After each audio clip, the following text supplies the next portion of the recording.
Road Less Traveled podcast. I'm your host, Hillary Heron, and today we have joining us Ashley Machado. How are you today? Thank you for joining us. Yeah, I'm so excited to be here. Thank you for having me. And all the way from, Merced. Yeah, Yep. yeah, we are on a ranch right outside of Merced, and but my husband, he grew up coming to school here in Fresno, so Okay, cool. I played water polo and swam here in Fresno, so it's at Not home. too bad. Yeah. You're improving the freeway every day. Yeah, and honestly, when you live in the country, you're driving anywhere, so That makes Yeah. perfect sense. Yeah. So what is to give our viewers an idea, what is your title currently and what exactly does that mean? I'm a therapist and I'm a mental health consultant, and I specialize and work with people in the agriculture industry. I maybe in like 2020 had some companies reach out and were like, hey, could you come talk to our clients and our people about mental health? I was like, yeah, more than happy to.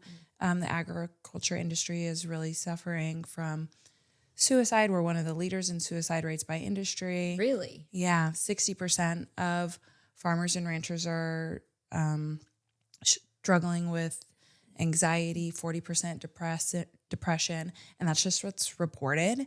I mean, I know a handful of farmers and ranchers who, aren't seeing a therapist or aren't going to these colleges where, the statistics are coming from, doing these surveys. So all of those numbers, while astonishing, are actually only Like a portion. a portion of it. So then I kind of just kept doing it, and word of mouth kept, going and talking with different organizations and different companies. And then I ended up starting my own mental health consulting firm. And now I work with businesses, like putting in their mental health plans and different things like that for their employees. That is super fascinating. Yeah.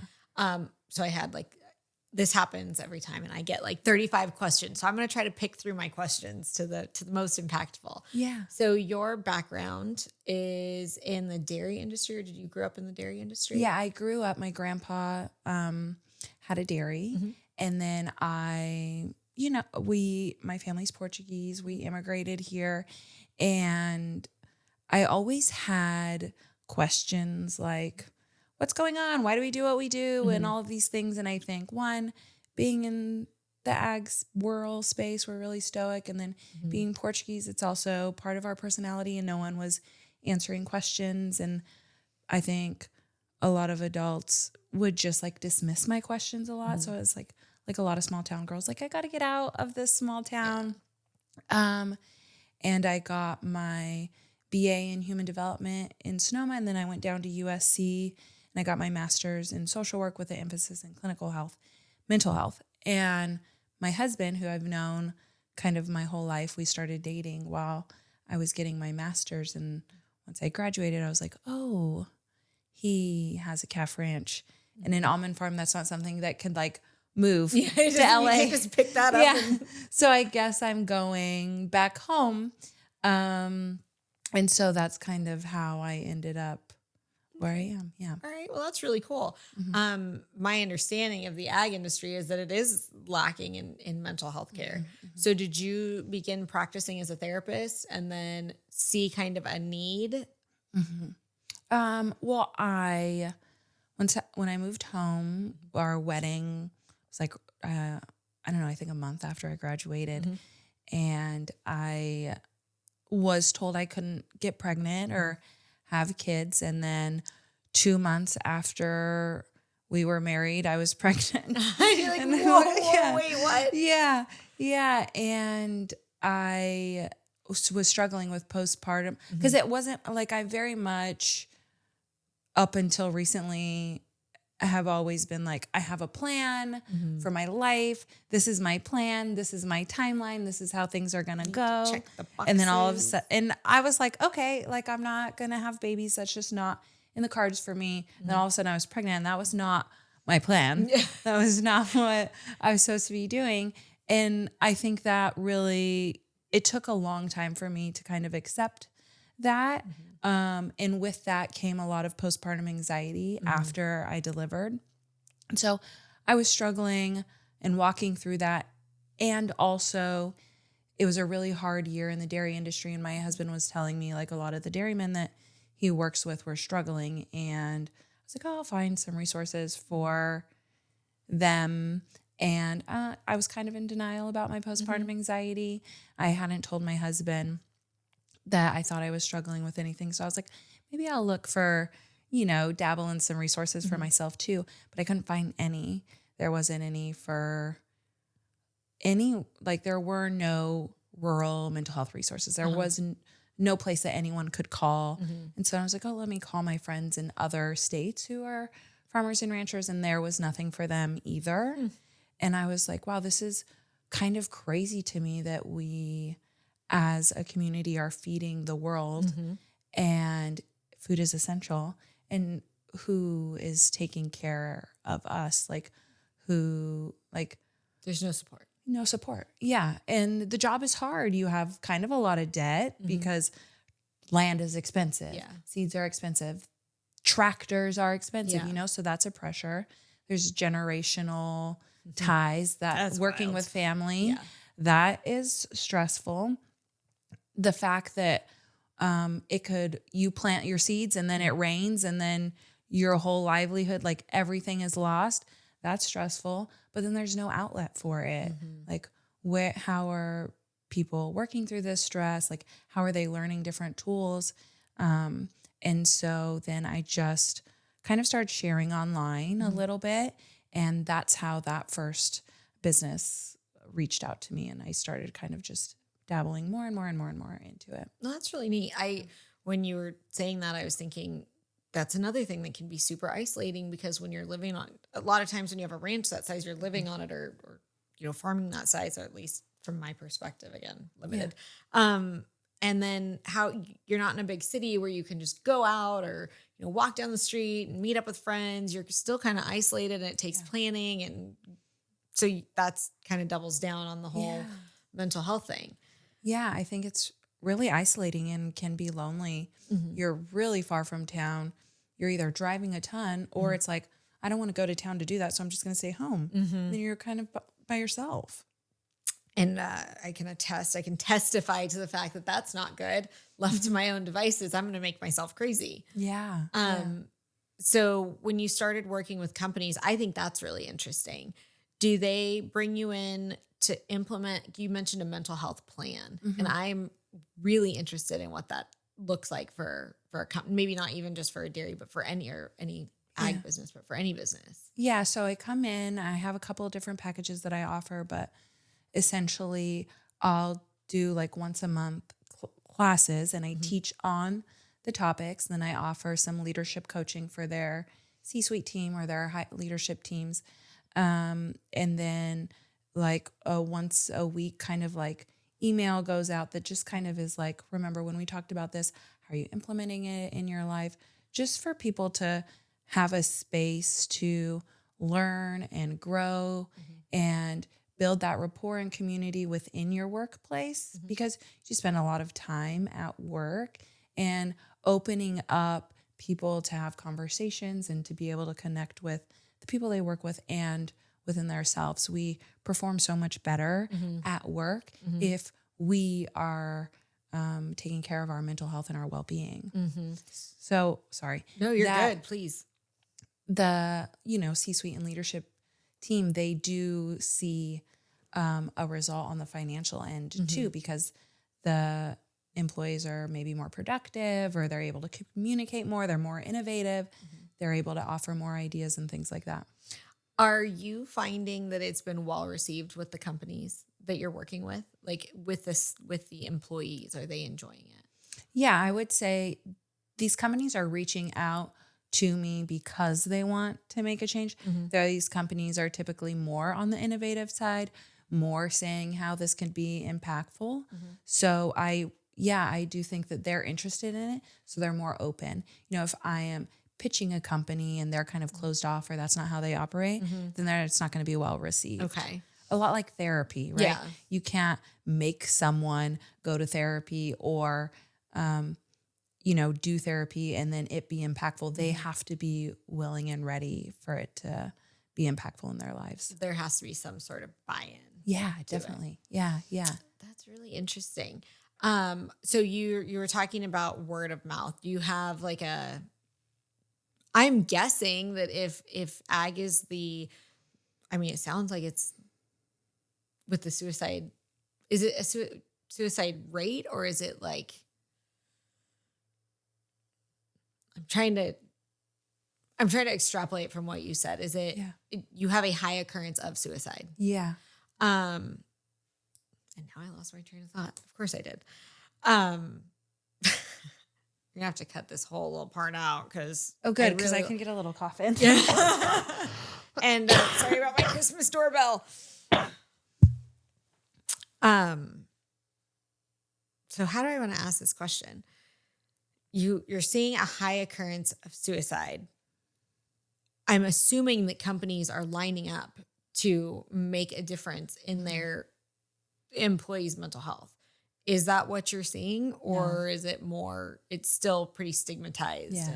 Yeah, I would say people say, yeah, this is an issue, or yeah, I know someone, but it's really hard. Like, I don't see too many companies taking that first step. They want to, but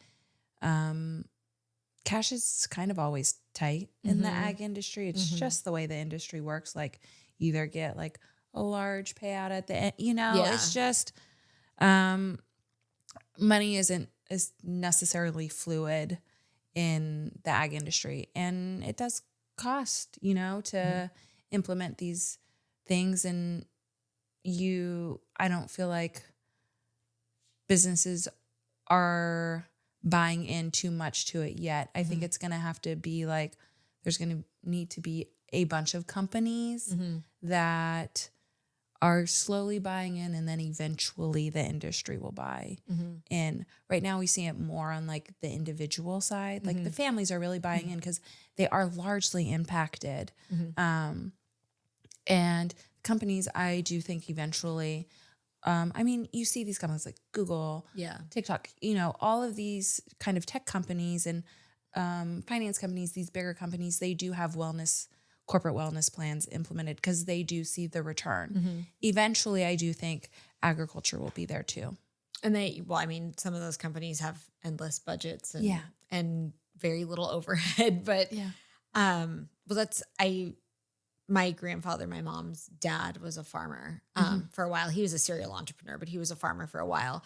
And thinking about the generational part of it really, really interests me because if your frame of reference is, so you're working with your family, right? Like let's say you're working with your family, you've got generational stuff, you've got all the things going on. Why would you not take that next step? Why would you not say, hey, I know that this is a resource. I know that this is something that can make my life better, but are you having to kind of talk people into it? Or do you is there enough interest in it that it's? I would say people don't take that step because to take that step, you have to acknowledge that there's a problem. And that feels vulnerable and scary to people. Yes. Yeah.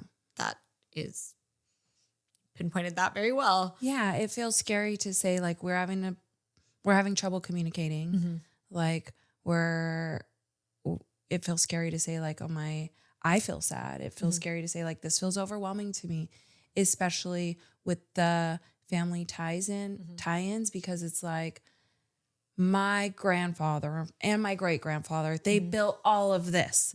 And now I feel overwhelmed. And I can't handle that. There's a lot of shame. That comes with those statements and with that.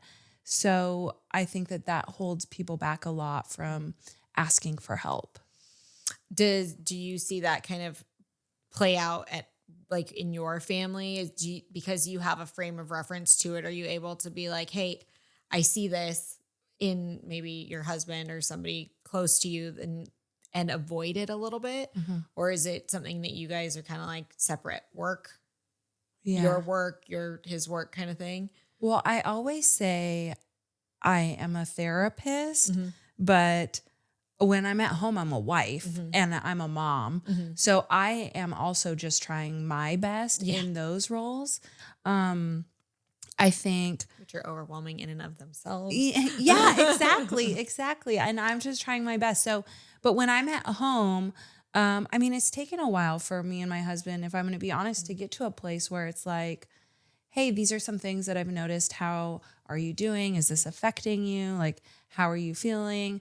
And him to be receptive and to not be like, no, I'm fine. Like, this is my business. Like, this is like not a big deal. Yeah. And it's really been a learning lesson for me to understand, like, that's his process that he's working through. And I'm not here to control him. I'm just, if I'm going to recognize something, I'll bring it up to him, and then it'll be his choice if he wants to work on something, as is the same with me. If he recognizes something in me, like maybe like when I was struggling with postpartum anxiety, for a lot of it, I was like, no, I'm fine. What are you talking about? Like, I'm a therapist. Yeah.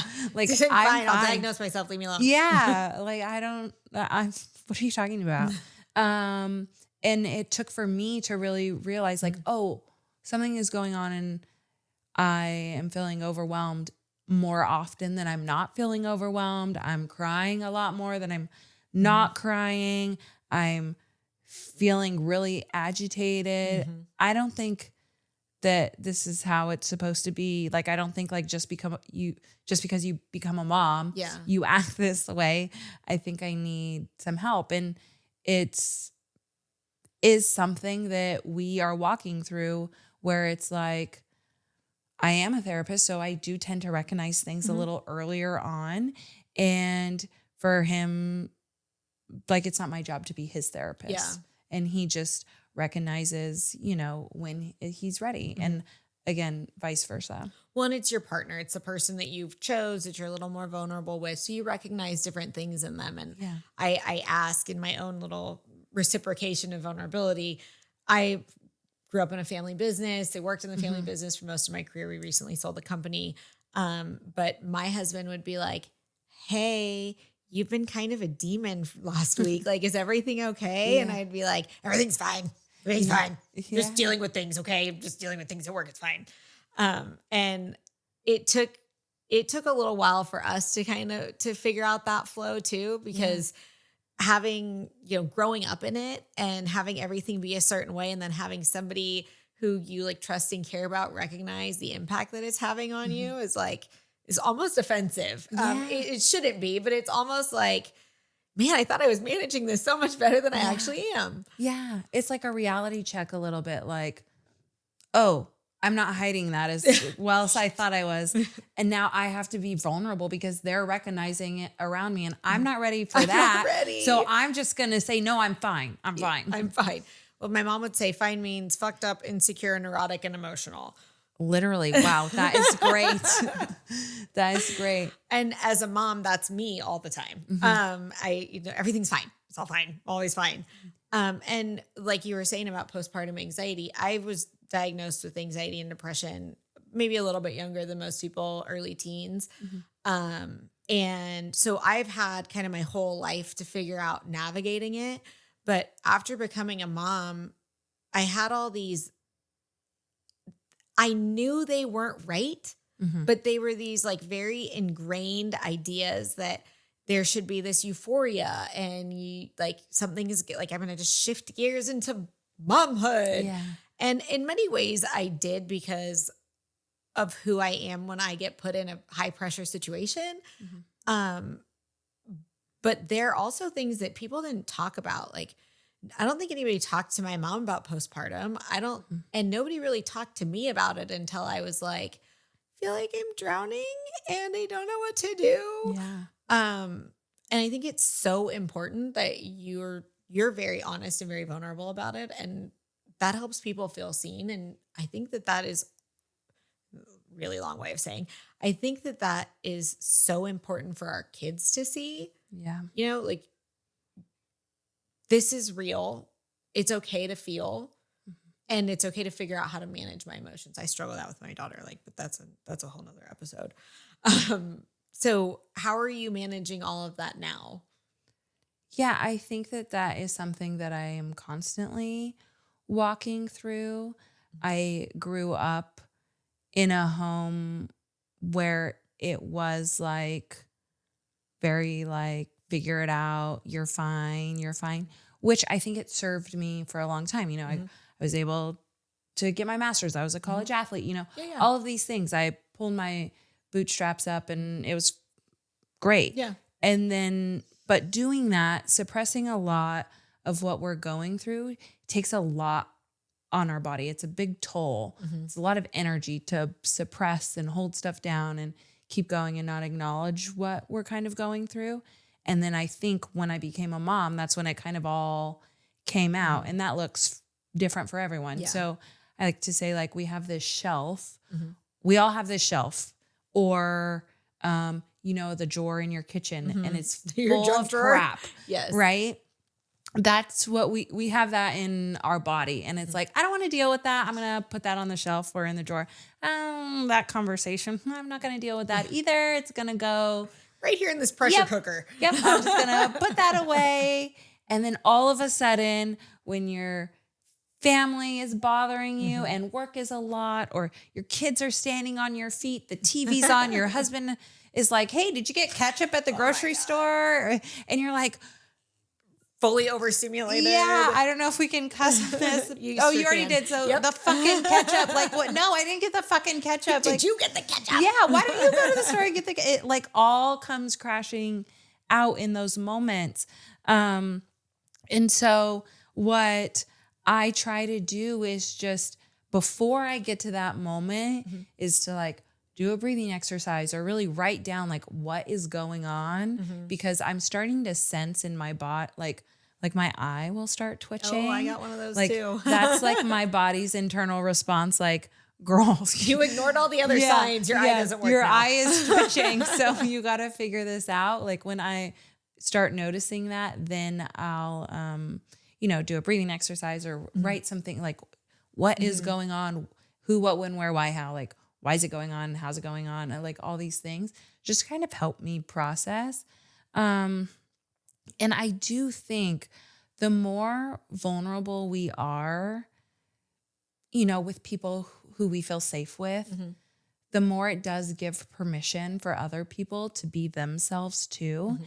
And we often think like, oh, if I talk about it, it's going to make things worse. But the more we push things down, the bigger the shame grows. And if we talk about it with people we love and trust, it does take away the shame and the heaviness that we feel when we're trying to suppress different things. I kind of liken it to a fire. Like the fire is burning, and if you have like some embers, you're afraid that like if you give it oxygen, like almost if you give the negativity oxygen, the fire is going to grow. Yeah.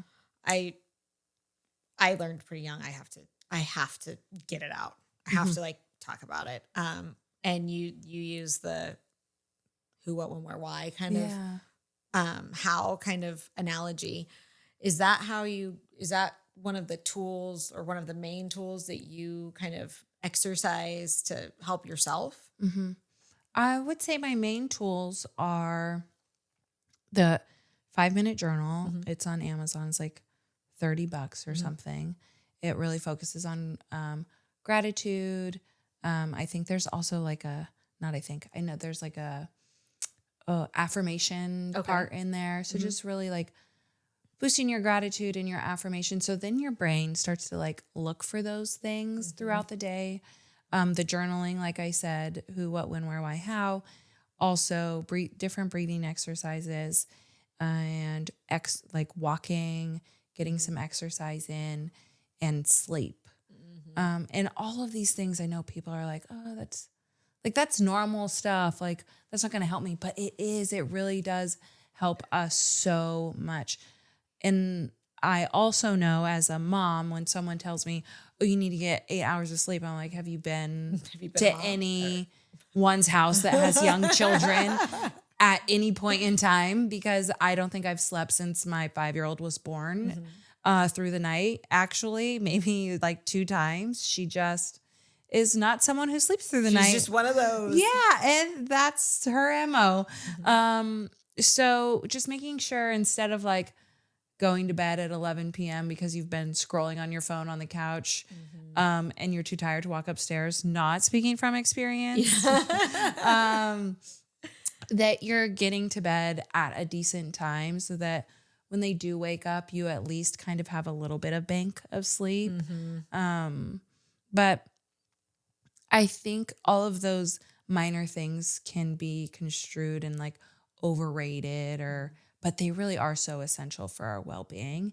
And I think a lot of people, if they really focused on gratitude, getting enough sleep, breathing exercises, and exercising, journaling, they would really see their mental health take a turn. So if they have like big T traumas, then yes, seeing a therapist is probably going to be essential. But if that feels scary, calling a therapist or seeing a therapist, starting with those things that you can do at home, I think are really important, and what I use. I think that's really, really great advice. And in your journey getting to where you are today, have you had it? Rewind a little bit. Talking about the dairy industry, or not dairy, agriculture in general, it does not sound like there were many opportunities for you to have mentors in this, particular niche. Was there anybody that you were able to lean on, or anybody that was pursuing something similar where you could have like an exchange of ideas at least? I haven't found that person yet. I did email a couple of psychologists that are doing some research at some different colleges, but I didn't hear anything back. So I was just like, you know what? We're going to figure it out. I kind of have always had like this mentality that, I don't know. I think that's one thing my parents did that was really cool is like, I have this figure it out attitude. Something I want, I'm going to do it. Like if there's how no hard stopping. could it be? Yeah, literally. Maybe it's my ADHD. Maybe, I don't know, but I'm like, oh, well, I'm going to give a TED talk. Okay. How am I going to do it? And I'm just going to go and do it. So, I do feel blessed that is something that a skill that I have and do. That was something else I wanted to touch on was the TED talk. Yeah. How did that come about? I saw it on LinkedIn, like, oh, we're looking for TED speakers. It was like health, water, and something in the ag industry or something like that. So I just pitched them. I sent in my application, and they let me know like a month before. And I was like, oh shit. You're like, thank you for all the time to prepare. Super. Yeah. Right. Like I have to write a 15 to 18 minute talk and have it memorized word for word. Cause you can't look at anything. Your slides can only be pictures, like no words on your slide. Well, it's official. I'll never be giving a TED talk. Yeah. You can't even remember my driver's license you number. Could do it. You could do it. And then I did it, and it does take, it's still not out. It takes a while for it to come out. Yeah. The people who put it on, they have to edit it, and then they have to submit it to TED. And then TED has this long list of things you can't do or say in your talk. Just like they want to make sure that you're coming from the aspect of like an idea, because that's the mission of TED is like promoting ideas or something like that. And that you're citing everything that you're saying, and different things. So you're like, do I need to like actually cite my personal experience? How do I do that? You do. Oh, wow. You okay. do. Yeah, Yikes. you do. I better start journaling a little bit more. Yeah. You have to cite your personal experience. You have to cite experience, like say you were in my talk. Like I was like, oh, I had this podcast interview. Like I would have to make sure that I cited you, your name. They would maybe call you and make sure this actually happened. Oh, wow. Okay. So they go deep. Yeah. Yeah. Okay. So it takes a while. It's not out yet. Hopefully soon at some point. That's really cool. Do they tell you when it's coming out? Are they like around this year down the road? Well, I gave it in April of 2023. Oh, okay. So it's been a minute. It's been a minute, and they haven't still. No. Okay. Yeah. So I'm waiting. Well, they really do go deep. Yeah. Hopefully soon. Also, there's a lot of TEDx places. So I think a lot of colleges do them. I I haven't seen any in Fresno, but I'm surprised Fresno State hasn't done one actually. I am too, especially with as like ag focused as they are. Yeah. If there's like a specialty there, I would think at least. Interesting. Yeah. Maybe you could host the first Fresno TEDx. Yeah. I can't remember anything. I'm going to need a teleprompter. Well, you don't have to give it. You could just host it. I'll host it. Yes, I can do that. Yeah, and then people can come and give their talks. Yes, that's actually a really good idea. I'm going to look into that. You should. It could be Fresno TEDx Fresno, a road less traveled. Yes, I like it. Ooh, now I got my wheels turning. That is awesome. So similarly, I'm one of those like, how hard could it be, people? And so some of the things that I will randomly do to decompress are, rip out my den and turn it into a podcast studio, or randomly build something. What do you do to decompress? I mean, you got a lot of heavy stuff going on, like momming, wifing, business owning, and then specifically business owning in the mental health industry. Yeah. To decompress, I exercise, garden. I'm outside a lot. What's your favorite thing to garden? Flowers. I really like flowers. Okay. Yeah. And growing some fruits and vegetables. We have a box that has permanent strawberries and chives. I like that because the butterflies come, the hummingbirds and the girls will go out and randomly pick a strawberry and we hang out and stuff. Yeah. My Botox ladies told me that I have to start wearing sunscreen more and being more diligent. So I'm like wrapping a scarf around my neck and I have a big hat when I go outside.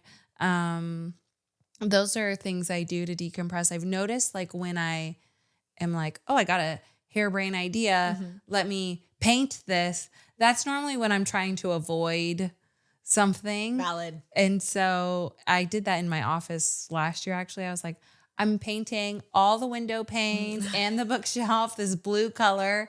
It looks fabulous. But I was like, oh, what am I avoiding?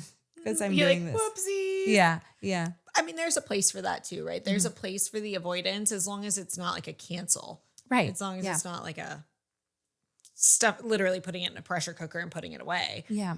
Got to kind of go back and figure it out. Yeah. Yeah. I think that if there's a lot of things that are out of our control. So if we're, being patient and waiting for something that's out of our control, go paint your cabinets. But if you are painting your cabinets because there's a conversation that you need to have and you're avoiding having that conversation, maybe sitting down and evaluating kind of like what's going on. But we can't deal with everything right away in this moment. We have to, like the people we're talking to or whatever's going on, we have to make sure that they're ready to have a productive conversation or whatever it is that is going on. Like there are some things that are imperative, life-altering, must be attended to right this second, but most things you can get yourself a little more comfortable with before you go that route. Yeah, I would agree with that. I don't know. You have to go that route at some point, right? Yeah. But, making sure you know where your headspace is before you kind of jump in to a conversation or a situation or whatever it is that has to be done. Gathering yourself and knowing where you are first. I think that's totally appropriate and fine. So what is a piece of advice that you would leave our listeners with today?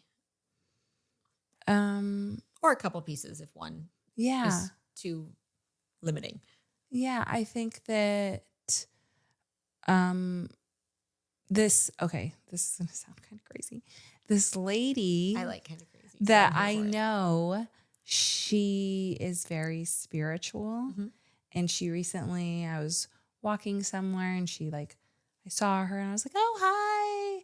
And she beelined for me. And she was like, I feel like you're going to have another baby, all of these things. And I was like, wow. Oh my gosh.